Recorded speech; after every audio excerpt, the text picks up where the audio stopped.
මට වෙලාවකට ඉතින් ඇත්තටම සතුටුයි. මොකද හේතුව මේ ලංකාවේ ඉඳන් මම ගුරුවරයෙක් විදිහට කාලයක් වැඩ කරයි, ළමයිට උගන්වයි. යම් සල්ලි ප්‍රමාණයක් හදයි, තව දුවට පුතාට ගෙවල් දෙකක් හදයි.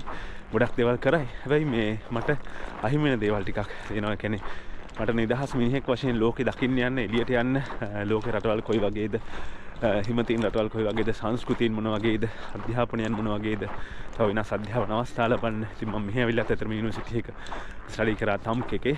ඉස්සරහින් තව ඒවා ස්ටඩි කරන්නත් ඉඩ තියෙනවා. ඉතින් ඒ වගේ අත්දැකීම් ගන්න ලැබිච්ච එකක්.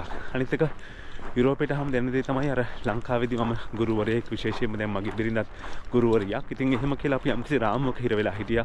අඳුමක් අඳින්න ගියත්, කොණ්ඩේ හදන්න ගියත්, ඊළඟ ටැටු එකක් ගහන්න ගියත් අපි හැමතිස්සම රාමුවක කොටු වෙලා හිටපු මිනිස්සු. ඉතින් ඇත්තටම යුරෝපයට ආවම මේ රාමුවෙන් එළියට ඇවිල්ලා ජීවිතේ වෙනස් මානයක් හොයාගෙන යන්න අවස්ථාවක් හම්බුණා. ඒක ලොකු දෙයක්. ඉතින් ඉස්සරහදී තව දේවල් එක්ස්ප්ලෝර් කරන්න පුළුවන්. ඉතින් ඇත්තටම මේක හම්බුනම දැන් නෝර්වේ වලට යන්න මට ආසාවක් තියෙනවා. ඊළඟට ස්වීඩන් වලට යන්න ආසාවක් තියෙනවා. තව UK වලට යන්න පුළුවන්. නමුත් ඒකට වීසා ඇප්ලයි කරන්න ඕනි. ඒ වගේ රටවල් කීපයකටම යන්න ආසාවක් තියෙනවා. මේ බලමු ඉතින් එන විදිහට මොකද්ද වෙන්නේ කියලා. තම අදහසක් නැහැ.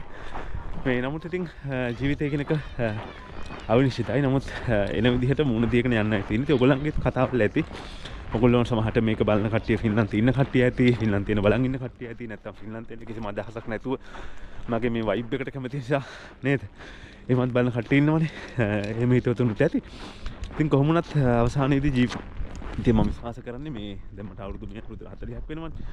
අපි කාටවත් කරදරයක් නැතුව නරකක් කරන්නේ නැතුව මිනිස්සුන්ට වල කපන්නේ නැතුව ආඩුයි විතරයි මේ ඉන්නවා නම් ඉතින් සබහා ධර්ම විසින් අපිට හරි වෙලාවට දේවි කලබල වෙන දෙයක් නේ. ඉතින් අර ඒක තමයි මම විශ්වාස කරන දේ. ඉස්සරහටත් එහෙමයි.